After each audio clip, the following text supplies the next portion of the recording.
Welcome, folks, to this edition of the 700 Club. The president has made a full comeback from COVID. He's holding a rally in Florida tonight to kick off the stretch run to Election Day. And meanwhile, Democrats are scheming to slow the confirmation hearings of Judge Amy Coney Barrett. What are they doing? And why won't it work? Dale Hurd has the details. Just days after leaving the hospital, President Trump returns to the campaign trail today after his doctor said he no longer poses a risk to others.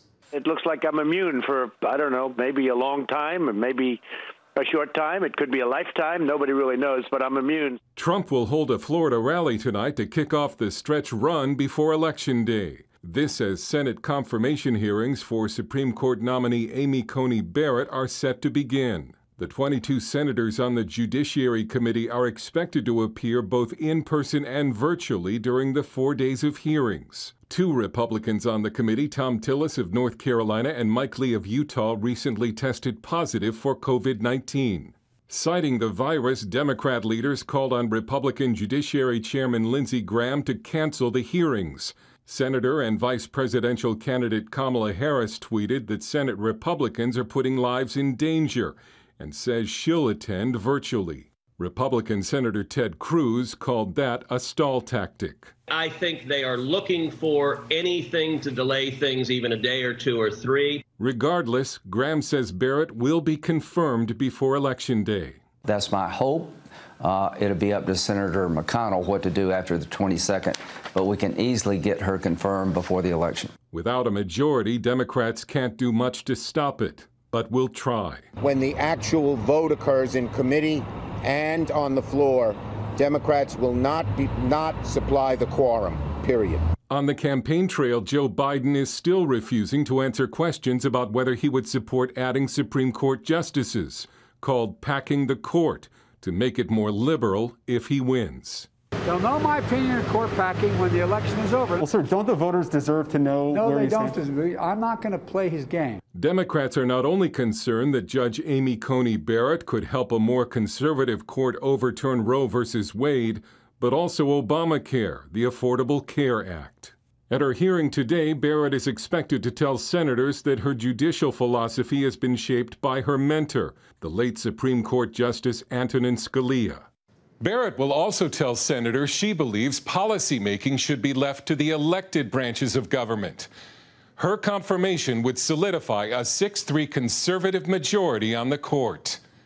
Dale Hurd, CBN News. My comment real fast to the president. As we come closer to this election, he needs to focus like a laser on a couple of issues that will win the election for him. First of all is Biden definitely will raise taxes. He will cancel all of the Trump tax cuts. He will raise capital gains taxes, and then he's going to add taxes on top of that. But it will mean a major tax increase for every American when he wins, or if he wins. The second thing that Trump should do is focus on law and order, and basically saying if Biden is elected, the cities are going to run riot and the police will be downplayed. You know, in that one debate, they said Antifa is a concept and it is clearly an organization that's, you know, bent on anarchy. But those two things, and then when he deals with the Hispanics, there's one thing he ought to go on radio stations where the Hispanics, and they ought to talk in Spanish and say, do you want your country like Venezuela? You want it like Nicaragua? Do you want it like Cuba? And if you do, remember, these people want to have a socialist form of government just like they had in those other places. And if he jams that message and just stays focused and doesn't get off on all these tangents, he can come out and win this thing. Otherwise, the polls show that it doesn't look too favorable. But it's going to take focus, and if that focus is there the next, few months, we haven't got much time. It's weeks, not months. It's just a few weeks before the election. But if he can focus that short period and not talk about all kinds of medicine and things that he doesn't know too much about, he'll get off track. But just he's going to raise your taxes, and the streets are not going to be safe for anybody. and for the Hispanics, socialism. Just strictly those radio stations. If he does it, he's going to win. Well, in other news, Democrats are holding out for more money. Republicans are saying not so much. So how they resolve the deadlock with more stimulus spending? Ephraim Graham has that. Pat, the White House is urging lawmakers to give small businesses access to a second round of stimulus from the Paycheck Protection Program. There's about $130 billion in unused funds the administration wants to make available to struggling companies. White House Chief of Staff Mark Meadows and Treasury Secretary Steve Mnuchin sent a proposal Sunday. It is the latest maneuver in stalled negotiations over another round of stimulus spending. Friday, the administration proposed a $1.8 trillion stimulus package, which met opposition from both sides. Democrats said it doesn't do enough, while some Republicans are concerned about more spending. I want to turn now to the election. At least 1 million absentee ballots could be rejected this year if half the nation votes by mail. That number is based on disqualified mail-in ballots in 2016. The rates of rejection could jump dramatically in November because more people are expected to vote by mail, many for the first time.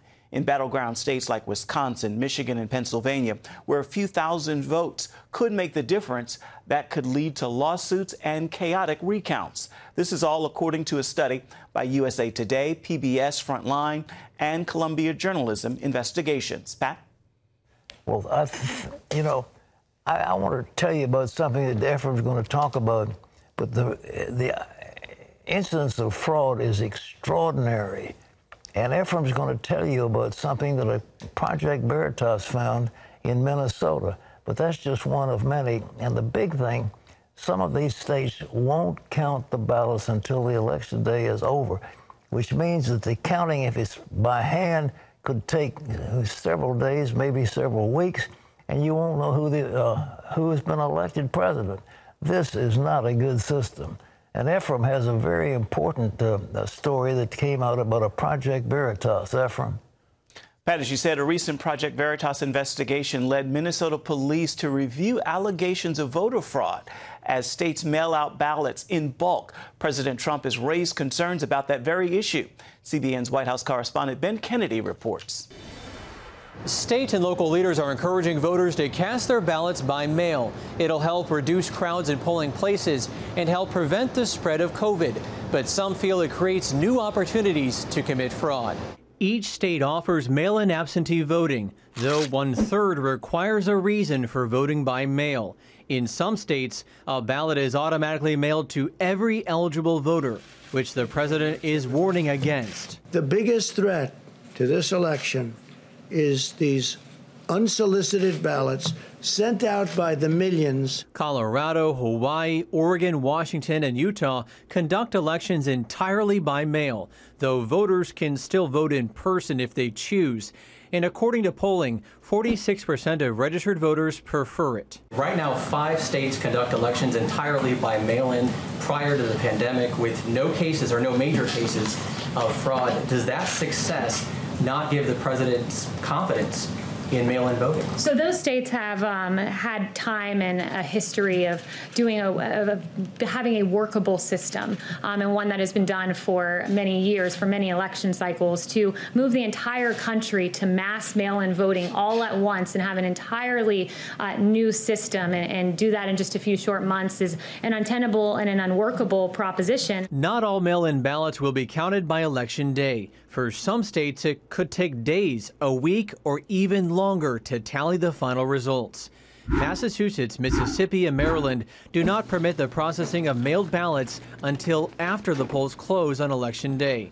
All of this prompting calls to vote in person. Line spacing, wearing masks, sanitation stations, inside and out. If they do that, you can vote safely in person. So I think this rush to vote by mail is unwise and not a good idea. According to data from the Election Assistance Commission, an independent agency of the U.S. government, some 28 million mail-in ballots went missing in the 4 elections held between 2012 and 2018. Is that a cause for concern? Well, it could be a cause for concern for voters because they want to know if they send their ballot or request their ballot, where is it? And so there are many states and counties that provide a service called ballot tracking for the voters. Investigations show voter fraud does exist, with recent cases in Pennsylvania, New Jersey, West Virginia, California, Illinois, and at least 6 other states. They can make forgeries of these ballots. They can do things that will blow your mind. And the Democrats know it's wrong. They know it's going to end up being a disaster. Security measures to protect mail-in voting include hand-marked paper ballots. 31 states conduct signature verification, and 8 states require a witness signature in addition to the voter's signature. We want to have clean and fair elections. The bigger issue is that ballots may not be counted because of some error on the part of voters, or the Postal Service doesn't get the ballot back in time. Now, Palmer recommends people start the voting by mail or absentee early. You can even call your local election office to make sure they receive your ballot. Ben Kennedy, CBN News, Washington. Ben, thank you. I want to turn now from that brewing political storm to the latest hurricane to hit the Gulf Coast. Hurricane Delta made landfall as a Category 2 storm Friday evening, just 6 weeks after Hurricane Laura brought historic damage to the state. As CBN's Chuck Holton reports from Lake Charles, the people of Louisiana are back to work cleaning up again. At the end of August, I rode out Hurricane Laura in this skyscraper in downtown Lake Charles, Louisiana. Boy, that's something, isn't it? Look at the windows blown out of that building. Since then, crews have been hard at work boarding up all those broken windows. But Friday night, the city got pounded once again by Hurricane Delta. This time, I took shelter in the concrete parking garage next door. A piece of metal or a piece of glass coming off that building would really hurt somebody going the speeds that this wind is going at.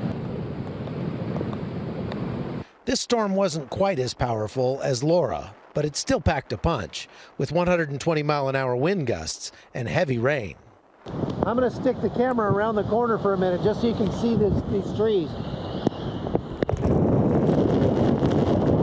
Saturday morning, residents who rode out the storm ventured outside to start cleaning up once again. We did fair to middling, I would say. I think the anxiety of just having to deal with another one so soon, 6 weeks after the last, was probably the hardest part.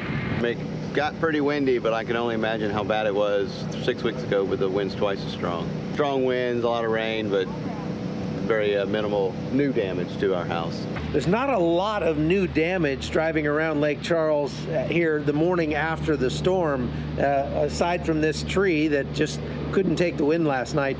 The residents I'm talking to are saying that what's more concerning to them is that the electricity is out again, and last time it took 3.5 weeks to get it turned back on. They're hoping it won't be near as long to get back with power this time.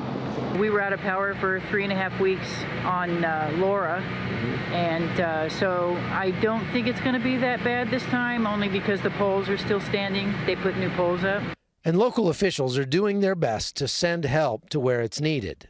It makes our communication effort that much more difficult. The power has been out just till recently.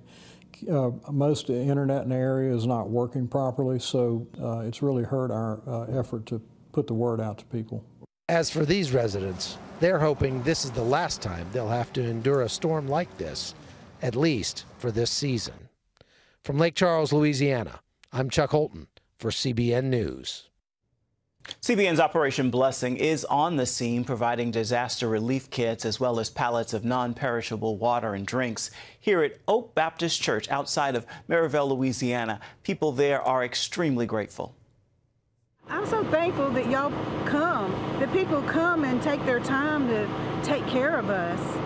I mean, that's like the godly thing to do. But the food you're providing, listen to me, please listen to me. The meals you provide, the supplies, the food is leading people to salvation.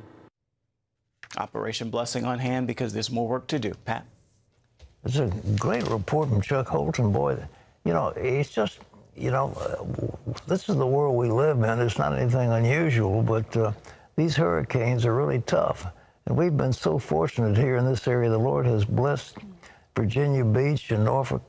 This used to be Hurricane Alley, and God in his graciousness has spared us from many of these things. But we need to pray and help people. So Operation Blessing is there to help people wherever there's a disaster.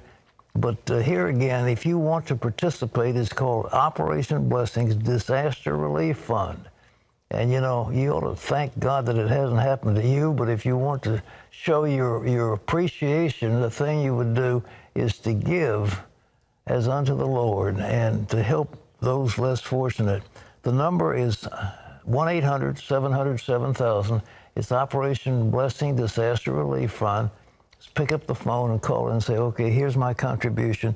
Use it to help those victims in Lake Charles, other parts of the Gulf that are suffering so badly. It's impressive to see the way that they have rallied and come back, because they've been blasted. Well, I mean, with no power, just think what it would be like to have no power for days on end. Your refrigerator, the food goes bad, everything. I mean, we're so dependent on electricity. And we had an expert the other day saying the two things that America needs to do, and we're not doing it, is to harden our electronic transmission grid and to harden our internet. It's just something, it wouldn't cost a lot of money. They talk about all these trillions of dollars for this, that, and the other. But this is a crucial need. And if we don't have power in the United States of America, it is going to be very difficult and people will die. So we need to do something about it.